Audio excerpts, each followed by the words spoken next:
십니까? 국회 상임위 과학기술정보방송통신위원인데요. 이준석 방통위 위원장 후보자 청문회에서의 활약 눈길을 끌었습니다. 지금 방송법 처리를 두고 필리버스터가 진행 중인데요. 상임위 참석해서 느낀 소감 먼저 들어볼까요? 우선 저희 상임위에 민주당 의원님들은 주로 이제 법인카드, 빵 사먹기 논란에 따른 그런 도덕성 검증에 주력하신 모양새였고요. 저는 이게 결국 방송장악에 염두를 둔 인사가 아닌가 해서 결국 이준석 후보자가 만약에 위원장이 된다면은 어떤 행동을 할 것이냐 같은 것들을 주로 질의했거든요. 네. 그런데 이준석 후보자의 답변을 총평하자면은 모호한 건 사실입니다. 그리고 이준석 후보자가 명쾌하게 답하는 부분이 있고 또 명쾌하게 답하지 않는 부분이 있습니다. 네. 그렇기 때문에 이준석 후보자가 전반적으로 어떤 앞으로 펼쳐질 시나리오나 이런 것에 대해서는 국민들한테 아주 정확하게 명확하게 밝히지는 않은 것 같다. 네. 혹시 미션이 있는 거 아니냐 이런 의심을 좀 하게 됐습니다. 네. 최혜병 특검법이 22대 국회에서도 최종 부결돼서 자동 폐기됐습니다. 민주당은 다시 추진할 뜻을 밝혔는데요. 이 의원은 대통령의 거부권, 제2요구권을 뚫고 통과될 것이다라고 밝힌 바 있는데 결과는 그렇지 못했습니다. 최혜병 특검법 문제는 어떻게 보고 계세요? 그러니까 윤석열 정부 들어선 뒤부터 어떤 예측했을 때 최적의 결과를 예측하면은 항상 그것과 다른 선택을 하는 모양들이 나오고 있거든요. 네. 저는 이번에 한동훈 대표 당선자에게도 굉장히 중요한 지점이었거든요. 지금까지 특검에 대해 가지고 어느 정도 전향적인 움직임을 보일 수 있다라는 취지로 이야기했는데 그게 당내 의원들을 컨트롤하지 못해서 이런 결과가 나온 것도 아니고 본인이 표결 직전에 이건 잘못됐다는 식으로 얘기해버렸어요. 네. 그러니까 지금까지 전당대회 과정에서 한동훈 대표가 했던 모든 말들은 사실상 시건에 가까워진 것이 아니냐라는 주장을 범야권에서는 할 수밖에 없는 것이죠. 네. 김건희 여사에 대한 검찰 조사를 둘러싼 논란이 이어지고 있습니다. 조사 방식이나 조사 장소를 두고 말이 많고 조사 사실이 검찰총장에게 사후 보고되면서 총장 패싱 사태까지 일어났는데요. 김 여사 검찰 조사 문제는 어떻게 보세요? 저는 처음에 이걸 딱 들었을 때는 그렇다 영부인이면은 어느 정도 보안을 지켜 수사하는 것도 방법이겠다 이런 생각을 했는데 네. 그 뒤에 구체적인 사안들이 흘러나오기 시작하면서 예를 들어 핸드폰을 오히려 수사받는 사람이 아니라 검찰 측 핸드폰을 사용하지 못하게 했다든지 이런 것들로 봤을 때 그냥 호사가들이 농담처럼 이야기하는 검찰이 김건희 여사를 소환한 것이 아니라 이렇게 되면 양태상 김건희 여사가 오히려 검찰을 소환한 것이 아니냐라는 이야기가 들리는 것도 이해는 가거든요. 그래서 네. 저는 이번에 김건희 여사 입장에서는 오히려 허심탄회하게 그리고 또 그냥 아주 절차에 정해진 대로 그렇게 가서 조사를 받고 했으면은 저는 여론이 어느 정도 반전될 기회가 있었는데 이번에는 숙제 하나를 하긴 했지만은 그래도 약간 여론의 반전을 만드는 데까지 실패했다 이렇게 생각합니다. 검찰 내 이원석 총장과 이창소 중앙지검장 사이의 갈등에 대해서 이게 약속 대련 아니냐 이런 시각을 갖는 분도 있던데요. 이원석 총장 같은 경우에는 실제로 감찰 지시를 했고요. 그렇기 때문에 제가 봤을 때는 이 부분을 심각하게 다루려는 의도가 있는 것 같습니다. 근데 이 안에서 지금 이원석 총장이 지위 개선에서 배제된 이유가 네. 과거 추미애 법무부 장관 시절에 윤석열 검찰총장의 도이치모터스에 대한 지휘권을 박탈한 것 때문에 그 다음 검찰총장인 이원석 총장의 지휘권이 박탈되었다라는 것이 이번에 중앙지검 측의 논리인 것 같은데요. 네. 굳이 따지자면 말 되는 것 같기도 한데요. 우리 국민들이 가장 싫어하는 게 법조인들끼리 이제 자꾸 하나 가지고 서로 이러고 다투는 이런 거거든요. 저는 지금 이거는 어떤 상황에서도 이 검찰총장의 지휘권을 복원시키지 않았던 지금까지 복원시키지 않았던 절차적인 문제도 있는 것이고 네. 두 번째로는 이런 어떤 말단의 규정을 가지고 이런 패싱을 했다는 것 자체가 길이길이 검찰 조직 내에서 갈등 요소로 남을 것 같습니다. 국민의힘 한동훈 대표 체제가 출범했습니다. 윤석열 대통령과 국민의힘 지도부, 신임 지도부죠. 삼겹살 만찬도 가졌는데요. 이준석 의원은 한동훈 후보가 대표가 되고 나면 축하난을 보내주고 일주일 뒤쯤에 싸움이 시작될 것이다 이렇게 예견한 바가 있는데요. 지금 분위기는 화기애애 보이던데요. 근데 이미 드러난 것으로만 해도요. 일주일까지 갈 것도 없이 하루 뒤에 이제 사실 바로 현재 정책위 의장 정점식 의원을 유임시키냐를 가지고 양측이 갈등을 보이는 모양새거든요. 네. 저도 국민의힘 대표 해봤지만요. 정책위 의장은 당대표가 임명하는 것이 맞습니다. 그리고 그 안에 보면은 원내대표와 협의해가지고 이제 임명한다고 돼 있는 규정은 혹시라도 당대표가 정책적 역량이 떨어지는 사람을 넣어가지고 정책이 원활하게 다뤄지지 않을 때를 대비해가지고 원내대표랑 상의하라는 거지. 네. 원내대표가 어떤 비토권을 가지고 당대표의 정치적 권한을 막아서라는 게 아니거든요. 그렇기 때문에 저는 이거는 제가 말씀드리자면은 이거는 한동훈 대표 측이 밀어붙이는 게 맞다. 네. 예, 정정식 의원도 그리고 본인 의사겠습니까? 그 자리에서 버티는 것이. 정점식 의원이 언제부터 정책 전문가였습니까? 네. 원래 검사 출신이시고 한데 저는 이거는 정점식 의원이 스스로 물러나는 게 이 모양새를 정리하는 데 아주 중요할 것이다. 이렇게 봅니다. 박근혜 전 대통령 탄핵 이후 국민의힘 대표의 임기를 보니까 이준석 의원이 가장 오래 버텼더라고요. 일각에서는 이준석 대표 체제 때와 다르다. 이준석과 윤석열, 한동훈과 윤석열 관계가 다르다 이런 진단을 하던데요. 향후 당정 관계 어떻게 전망하세요? 이렇게 봅니다. 제가 당대표직을 가장 오래 유지했던 이유는 제가 저에게 주어진 선거들을 다 승리로 이끌었기 때문입니다. 정당은 다른 거 없습니다. 중간고사, 기말고사가 결국 선거입니다. 선거에서 좋은 성적이 나오는 대표는 당원들이 그 자리를 계속 지키게 해주는 거고요. 보궐선거 몇 석이라 하더라도 그것을 지게 되면은 물러나는 게 관례였습니다. 네. 지금 이제 그런데 한동훈 비대위원장이 선거를 짐에도 불구하고 대표를 한번 신임받은 것이 이례적인 상황이긴 한데요. 윤석열 대통령 입장에서는 참 이런 상황도 특별할 겁니다. 왜냐? 이준석은 마음에 안 들어도 선거는 이겼는데 네.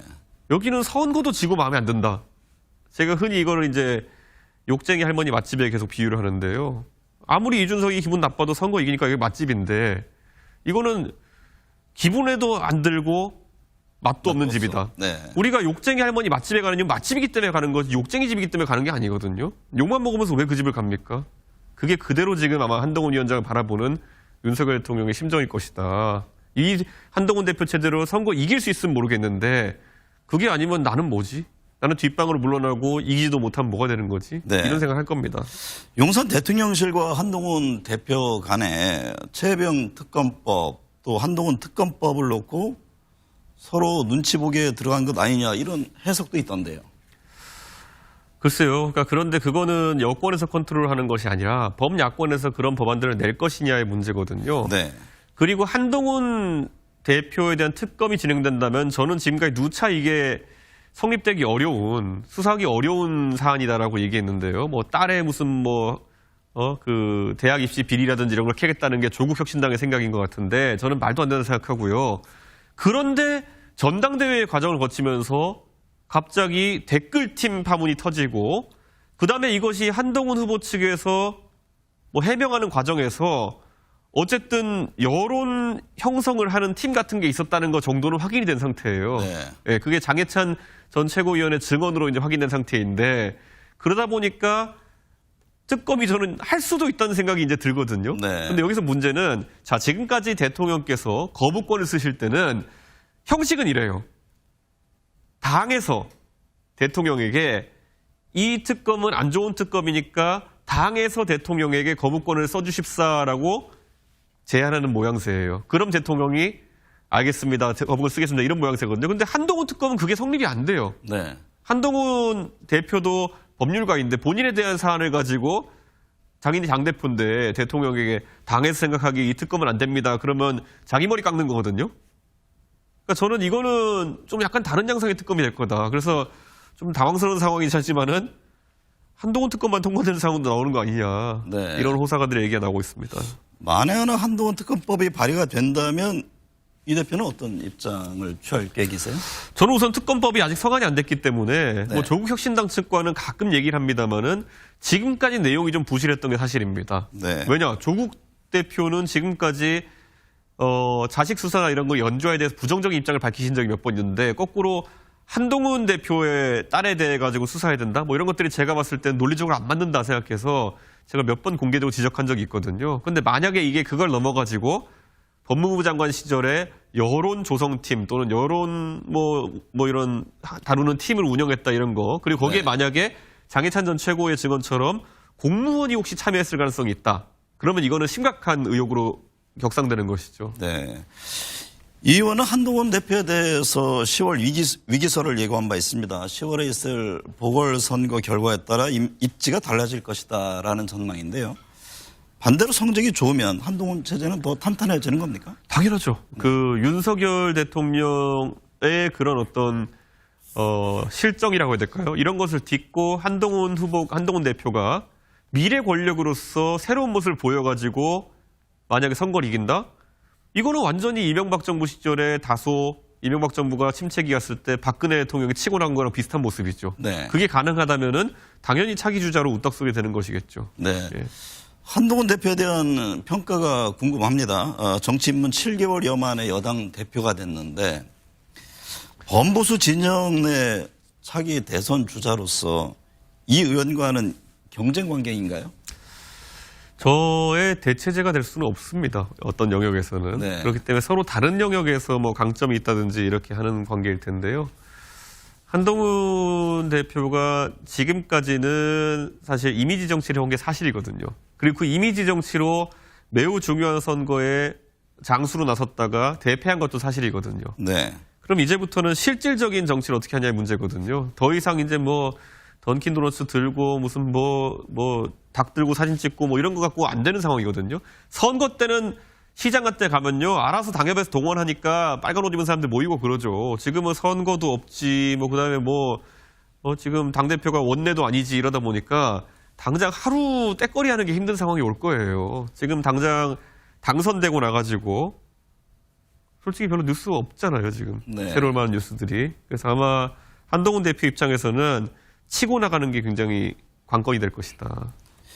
이 의원은 극한 대립과 생산성 없는 네. 정치하지 말고 임기단축 개헌을 하자고 제안했습니다.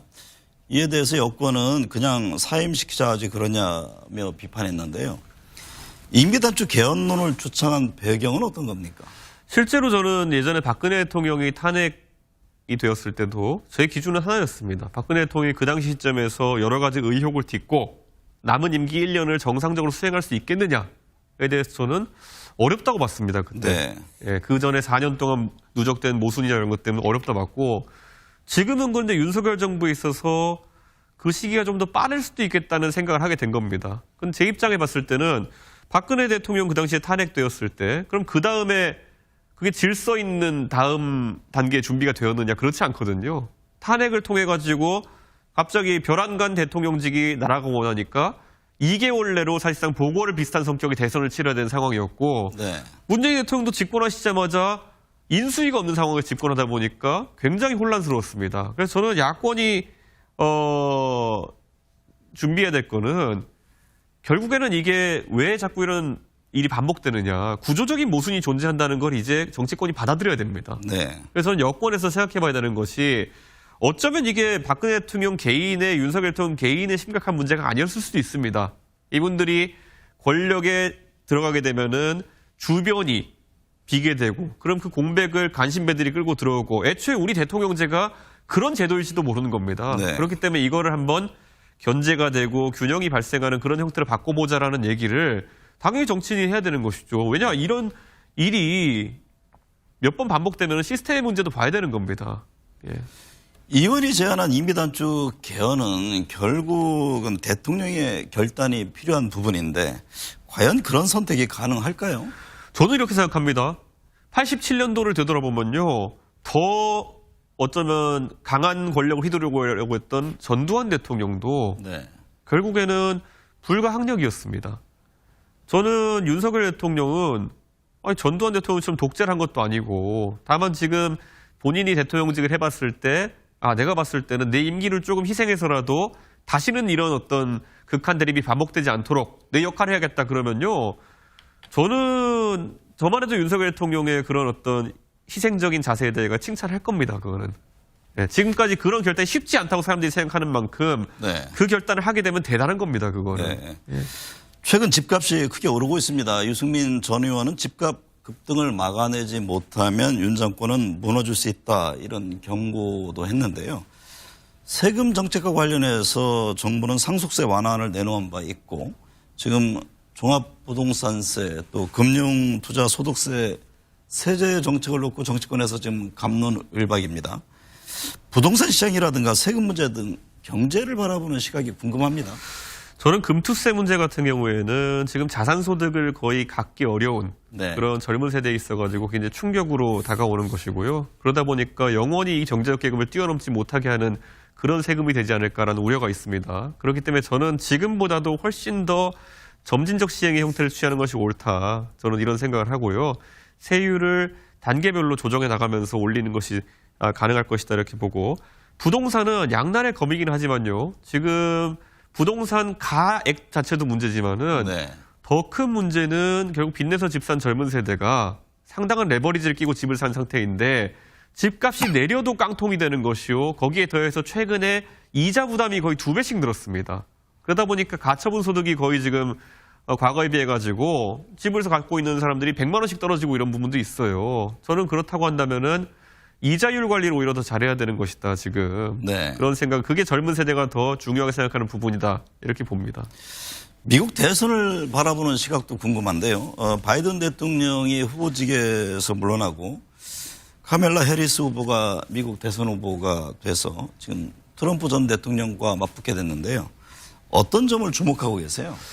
미국 대통령 선거는 어쨌든 간선제이고 주별로 선거인단이 있기 때문에 우리가 보는 것보다는 주별 선거인단 배치가 어떻게 되는지 잘 봐야 됩니다. 그래서 소위 경합주라고 하는 스윙 스테이트라는 곳들 중에서 저는 이제 미국 중부, 중북부 지역에 있는 지금 시카고를 중심으로 일리노이주를 중심으로 해가지고 위스콘신, 그다음에 뭐 미시간 이런 주들, 오하이오 이런 주들의 움직임이 굉장히 중요해진다 이렇게 분석하는데요.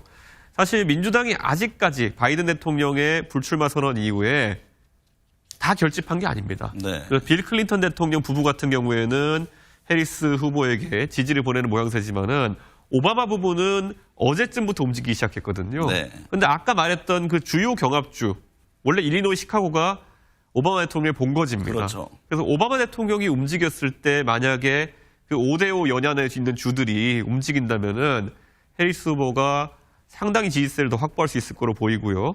그게 아마 관건일 거로 보이고 저는 아시아계, 처음 나오는 아시아계 후보, 그러니까 인도계 후보라는 것도 어떻게 작동할지 봐야 되는데요. 미국에 은근히 인도 출신의 그런 미국인들이 많거든요. 한 500만 명 정도 되는 걸로 추산되고 있는데요. 그 표심이 어떻게 동작할지도 봐야 됩니다. 네.